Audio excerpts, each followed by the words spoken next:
My name is Patricia Robinson, and at 26 years old, I may seem like your typical office worker to those who just pass me by. But beneath that ordinary exterior lies a life driven by early morning rituals and financial acumen.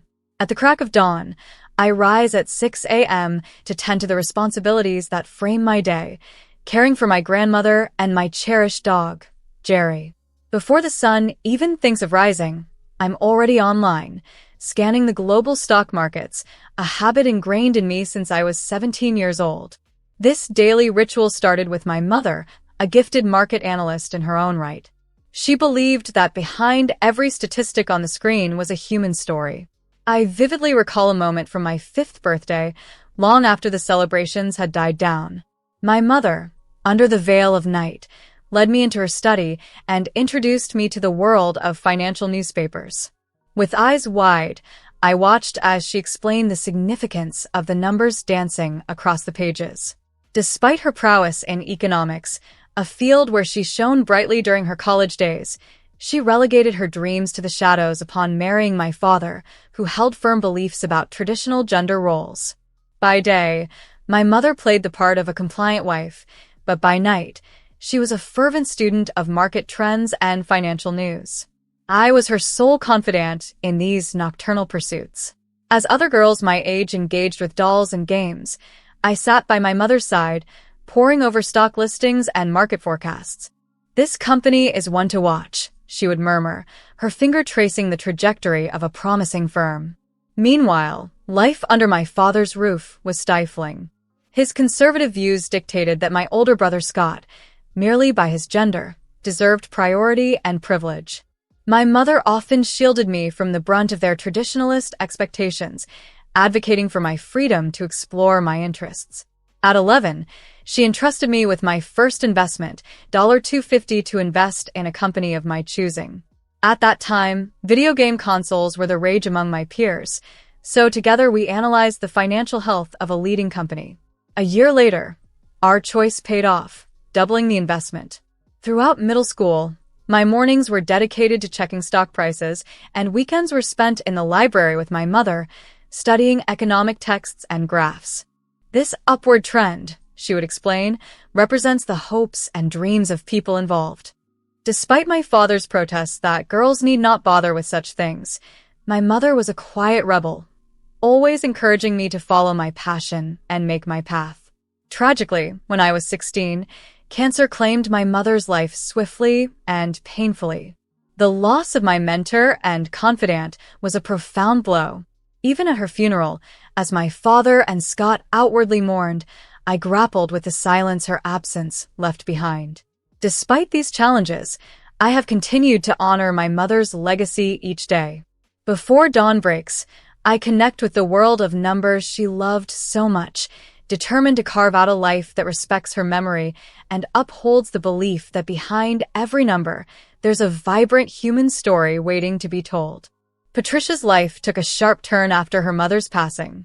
Her father's words had barely registered through her grief. "From now on, Patricia, you'll handle all the household chores, stepping into your mother's role." His words felt cold, as if they had lost merely a maid instead of a beloved family member. Amidst her sorrow, Patricia stumbled upon a letter tucked away among her mother's cherished keepsakes. It was addressed to her. "My dear Patricia, if you're reading this, I am no longer here, but I leave behind something for you. In a bank safe lies $21,000, money I painstakingly saved from my part-time job, scrimping on groceries over the years. You have a sharp mind for numbers and a talent for understanding markets. This $21,000 is your seed money. Use it to chase the dreams I never could. Keep this a secret from your father and brother until the time is right. With all my love, Mom."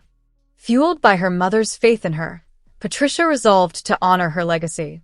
She invested the money wisely, focusing on technology stocks during a boom.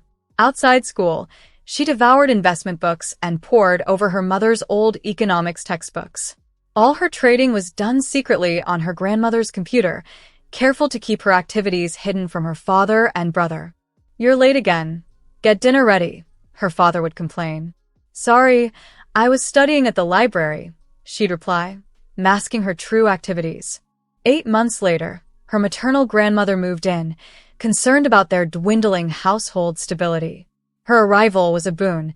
Patricia's grandmother took on some of the household responsibilities, giving Patricia more time to engage with her investments. They would walk her grandmother's golden retriever, Jerry, which became cherished moments of solitude and reflection for Patricia. "You're free to pursue what you love," her grandmother would encourage, reminding her of her mother's wishes. However, the respite was brief. A year later, a devastating call changed everything. Her grandmother had been in a severe accident. After hours of surgery, the prognosis was bleak. Her grandmother would struggle to regain full mobility. Responsibility once again fell squarely on Patricia's shoulders, as declared by her father. Her brother, absorbed in his studies, remained indifferent. Patricia's days started before dawn. She helped her grandmother with morning routines, walked Jerry, and prepared meals for the family. After school, her time was consumed by caregiving and chores, squeezing in moments to study investments late into the night. Despite the exhaustion, she persisted, driven by the determination to fulfill her mother's dreams and her grandmother's encouraging words. As her grandmother wept apologetically some nights, feeling like a burden, Patricia reassured her with a resolve born from love and necessity. "It's okay, Grandma. We'll get through this together." Patricia's journey was marked by challenges, but her spirit, nurtured by the love and aspirations of the strong women in her life, remained unbroken. Though I was exhausted, the presence of my grandmother inspired me to persevere. Despite my physical fatigue, her understanding and support kept me going, especially since the loss of my mother. In the quiet hours of the night, after attending to my grandmother, I found solace in studying stock charts, feeling a connection to my mother's intuitive grasp of finance. "Patricia, are you staying up late again?" my grandmother would ask with concern. "It's okay, just a little longer," I would reply. Even as the one being cared for, my grandmother always worried about me. She often shared stories about my mother's hidden passion for economics and how she learned about stock investing away from my father's watchful eyes. "Your mother had the same spark within her," my grandmother would say, bolstering me against the demanding expectations of my father and brother and the relentless household chores. Yet I clung to my dreams. A year later, my investments had tripled. At 19, a major opportunity arose when my portfolio caught the attention of an established investment advisory firm. David Jones, the CEO, reached out to me. "I'm interested in your investment strategy," his email read. Sitting nervously across from David in the high-rise building's reception, it was my first real interview. "You have remarkable intuition and analytical skills," he observed, recognizing my natural talent. From then on, my life took a new direction. By day, I attended school and interned at an investment firm. By night, I managed the household and cared for my grandmother while continuing my financial analyses online. My father and Scott seemed oblivious to the transformation. To them, I remained the convenient, dutiful child, only acknowledged for domestic tasks. "What's for dinner tonight? Is the laundry done? Are you managing Grandma's medication correctly?" Those were the only interactions they seemed interested in. Meanwhile, Scott, having coasted through college, secured a job through my father's connections but was more interested in nightlife than his career. Yet my father didn't seem bothered. "Patricia, you're hardly ever home these days," Scott commented one evening, reeking of alcohol. "I've managed all the housework," I responded calmly, concealing my growing responsibilities and studies. "And who's taking care of Grandma and Jerry when you're not around?" "I take care of them morning and night. During the day, a helper assists," I explained, having arranged affordable help through a contact. Unbeknownst to them, I had taken over our family's financial management. My father never reviewed the bills or questioned the costs, even as I discreetly paid for premium care for my grandmother, grooming for Jerry, and even the utilities. I chose not to reveal my financial contributions or my growing success in investing, aware that my family might not appreciate or understand the significance. They could not see beyond the image of a household helper, unaware of the investment prowess I had inherited from my mother. By the time I graduated high school, my managed assets had surpassed $4 million. Opting out of college, I accepted a full-time position at David's firm, marking a new beginning just before my high school graduation in the spring. Though I was exhausted, the presence of my grandmother inspired me to persevere. Despite my physical fatigue, her understanding and support kept me going, especially since the loss of my mother. In the quiet hours of the night, after attending to my grandmother, I found solace in studying stock charts, feeling a connection to my mother's intuitive grasp of finance. "Patricia, are you staying up late again?" my grandmother would ask with concern. "It's okay, just a little longer," I would reply. Even as the one being cared for, my grandmother always worried about me. She often shared stories about my mother's hidden passion for economics and how she learned about stock investing away from my father's watchful eyes. "Your mother had the same spark within her," my grandmother would say, bolstering me against the demanding expectations of my father and brother and the relentless household chores. Yet I clung to my dreams. A year later, my investments had tripled. At 19, a major opportunity arose when my portfolio caught the attention of an established investment advisory firm. David Jones, the CEO, reached out to me. "I'm interested in your investment strategy," his email read. Sitting nervously across from David in the high-rise building's reception, it was my first real interview. "You have remarkable intuition and analytical skills," he observed, recognizing my natural talent. From then on, my life took a new direction. By day, I attended school and interned at an investment firm. By night, I managed the household and cared for my grandmother while continuing my financial analyses online. My father and Scott seemed oblivious to the transformation. To them, I remained the convenient, dutiful child, only acknowledged for domestic tasks. "What's for dinner tonight? Is the laundry done? Are you managing grandma's medication correctly?" Those were the only interactions they seemed interested in. Meanwhile, Scott, having coasted through college, secured a job through my father's connections, but was more interested in nightlife than his career. Yet, my father didn't seem bothered. "Patricia, you're hardly ever home these days," Scott commented one evening, reeking of alcohol. "I've managed all the housework," I responded calmly, concealing my growing responsibilities and studies. "And who's taking care of Grandma and Jerry when you're not around?" "I take care of them morning and night. During the day, a helper assists," I explained, having arranged affordable help through a contact. Unbeknownst to them, I had taken over our family's financial management. My father never reviewed the bills or questioned the costs, even as I discreetly paid for premium care for my grandmother, grooming for Jerry, and even the utilities. I chose not to reveal my financial contributions or my growing success in investing, aware that my family might not appreciate or understand the significance. They could not see beyond the image of a household helper, unaware of the investment prowess I had inherited from my mother. By the time I graduated high school, my managed assets had surpassed $4 million. Opting out of college, I accepted a full-time position at David's firm, marking a new beginning just before my high school graduation in the spring. When my father showed an unexpected interest in my future during dinner one evening, it caught me off guard. "Patricia, what are you planning to do after you graduate?" he asked, likely prompted by the graduation ceremony invitation he had seen. "It's already been arranged," I replied, keeping my tone neutral. In truth, I had secured a position at an investment advisory firm, thanks to David's initiative to inject new life into his company. "Oh, where at?" my father inquired, his curiosity momentarily piqued. "Nova Quantum Capital," I responded. He tilted his head. "What's that?" "Never heard of it." "It's an investment advisory firm. I'll be working under the CEO, David Jones." Some small company then," he dismissed, returning to his meal. Scott, overhearing our conversation, chuckled. "New employees have it tough. You didn't even go to college. You can still handle the housework as usual, right?" His condescending tone made me quietly sigh. Unbeknownst to them, Nova Quantum Capital was one of the fastest-growing investment firms. Yet their only concern was whether I would continue to manage the household, caregiving, and pet care tasks as I always had. That night, as I read investment books in my grandmother's room, she whispered, I read about your company in the newspaper. It's an impressive company, isn't it?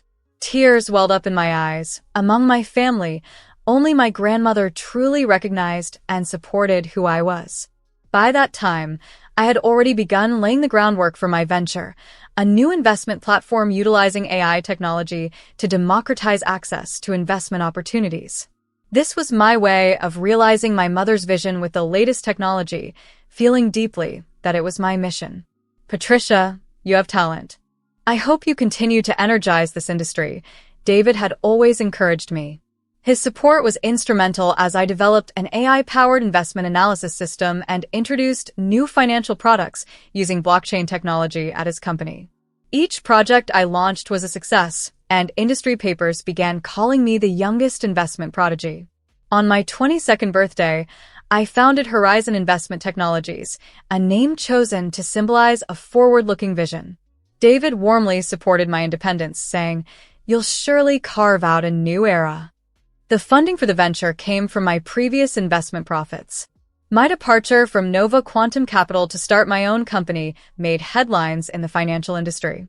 At the press conference announcing the launch of Horizon, a reporter questioned my youth. I smiled and replied, "Age is just a number.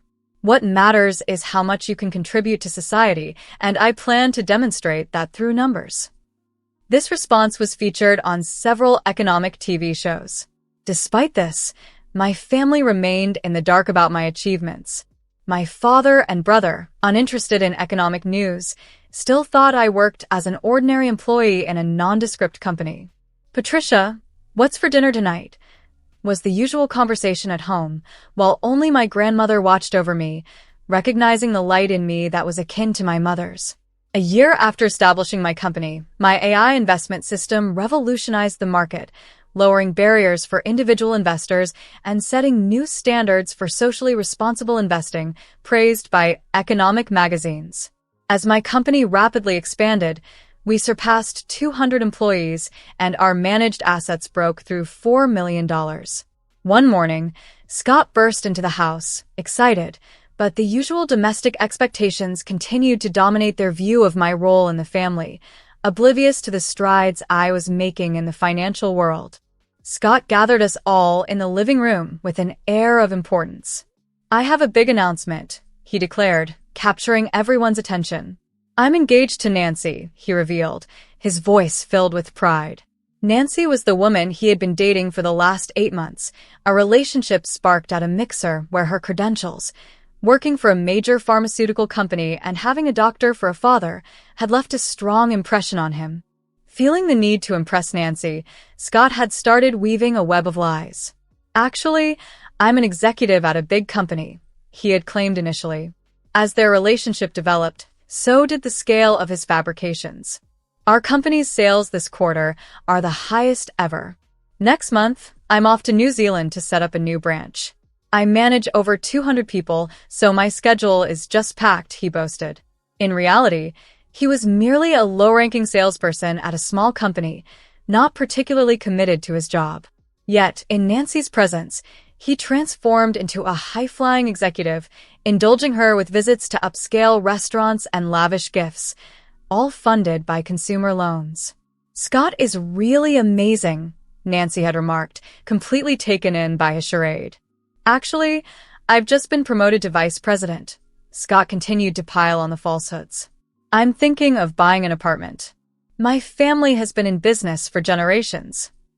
As an executive at Nova Quantum Capital, I was well-versed in the pharmaceutical industry and knew all about Nancy's company and her father's reputation. However, I chose to remain silent about my brother's deception, knowing that the truth would inevitably surface, likely sooner than he anticipated. "Congratulations," I responded nonchalantly when he shared his engagement news. "We decided to have the wedding in Miami," Scott added, unable to hide his glee. My father beamed with joy, embracing Scott enthusiastically. "Wonderful. That's my son." "Patricia," Scott turned to me, his arrogance barely veiled, "you have an important job too." His implication was clear, expecting me to continue managing the household and caregiving duties. "That's right, Patricia. You're most suited for this. My father agreed without a second thought. I glanced at my grandmother. Her eyes reflected a deep sadness, seeing the dynamics play out once again. That night, as I worked late in my office, overlooking the cityscape through the expansive glass windows, my secretary, Amanda, walked in with some documents. "Here's the report on the Asian markets." She handed them over. "Thank you, Amanda. And I have a personal favor to ask. Could you book 2 first-class tickets to Miami for my grandmother and me?" Amanda smiled, then hesitated. "About the matter we discussed earlier, are you sure you want to cancel all the reservations for Scott's wedding?" I sighed. "Please do, but don't say it was by my order." 3 months later, I took a deep breath as the limousine neared the hotel lobby in Miami, my grandmother beside me. My reflection in a pure white summer dress flickered in the window. "Patricia, are you nervous?" my grandmother inquired softly. "Yes, a little," I admitted, "but I have no regrets now." Under my instructions, all reservations for Scott's wedding had been canceled. The extent of his deceit should already be known to Nancy's parents by now. As we arrived at the luxury hotel, the limo door opened, and I carefully assisted my grandmother from her wheelchair. That's when I spotted Scott, frantic and making phone calls in the lobby, with my father nearby, sweating profusely. "What are you doing here?" Scott noticed me and exclaimed, his voice tinged with panic.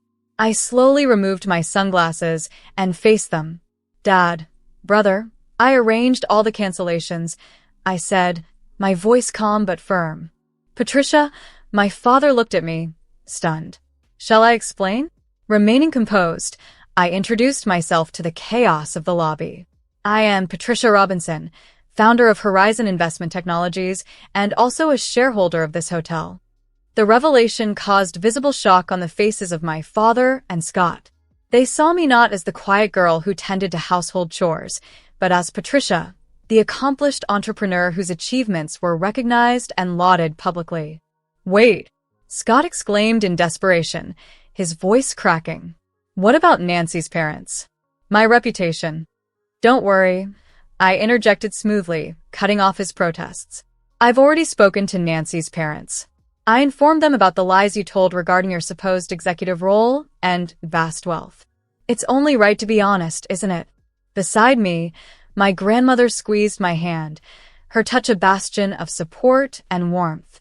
"Now, if you'll excuse me," I continued, my tone cool and detached, "I plan to spend a wonderful week here in the penthouse suite with my grandmother. Of course, everything is at my own expense." As I walked towards the elevator, I left my father and Scott behind, dazed and lost in the unfolding reality. Inside the elevator, my grandmother looked up at me. "You've become strong." I smiled at her. "Yes, but it's all thanks to Mom and you, Grandma." As we entered the penthouse, the sunset over Miami filled the room with a warm, orange glow, signaling not an end, but a new beginning. Just then, my phone vibrated with a message from Amanda, my secretary. "Miss Robinson, as planned, Nancy's parents have arrived at the neighboring hotel." I sighed, knowing that the upcoming revelations were necessary, though not what I had originally hoped for. That evening, a commotion broke out in the hotel bar. Nancy's father's furious voice cut through the murmurs. "Did you deceive my daughter?"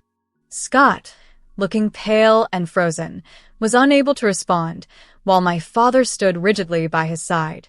I watched from a distance, quietly swirling my glass at the bar counter. An executive at a big company with vast wealth? Nancy's mother's voice trembled, filled with betrayal and anger. Scott scrambled for an excuse. There's an explanation for this. "It's all my sister's fault," he stammered, attempting to deflect blame. Standing abruptly, tears in her eyes, Nancy confronted him. "You were deceitful and dishonest even before you met my parents, weren't you?" My father tried to intervene. "Nancy, my son indeed made some mistakes." "This is not a mistake," Nancy's father interjected sharply. "This is fraud." At that moment, Nancy, having had enough, removed her engagement ring and placed it on the table. "I'm calling off the engagement." Her parents left with stern expressions, promising to send official documents through their lawyer the next morning. Quietly, I set down my glass and left the bar. When I returned to the penthouse, my grandmother was staring out at the moon. "Is it over?" she asked gently. "Yes," I replied, sitting beside her and taking her hand. "No one else will get hurt now." The next morning, my father and Scott left Miami early, while my grandmother and I chose to stay and enjoy the planned 2-week vacation. As we strolled along Miami Beach, her wheelchair rolling smoothly on the sand, she shared memories of my mother's youth. "Your mother must be watching this scenery too," I smiled. Immediately upon returning home, I moved into a new, barrier-free house with my grandmother and Jerry. The family home, with its many steps, was no longer suitable for her needs. It was perfect timing as the house had just become available, and I had been preparing for this move in secret. The relationship with my father and Scott was irreparably damaged, but as I settled into our new home, I felt a profound sense of peace, ready to embrace this new chapter in our lives. The incident in Miami marked a profound turning point in my life. A few weeks later, I received a letter at my office from my father, enclosing documents from the lawyer of Nancy's parents. Scott, it seemed, was facing a lawsuit amounting to $30,000 for damages, $40,000 in cancellation fees for the wedding venue, and $230,000 to cover refunds and other expenses for the guests. Additionally, there were claims for another $65,000 in miscellaneous damages. The figures must have been staggering for my father and Scott. The following day, my father reached out. "Patricia, can we discuss this?" he pleaded. "I refuse," I replied sharply. "Scott is reaping what he sowed. But the amount, they're asking for too much." "We can't afford this," he protested. "Fraudulent actions have their consequences," I cut in. His wrongdoings were already well known at his company. I ended the call abruptly, not waiting for a response. Soon after, my secretary Amanda updated me that Scott would be terminated from his position, and legal action by Nancy's parents was underway. The scandal also forced my father to resign. The shame of being associated with fraudulence was too much. They ended up selling their home and moving to a modest apartment in the suburbs.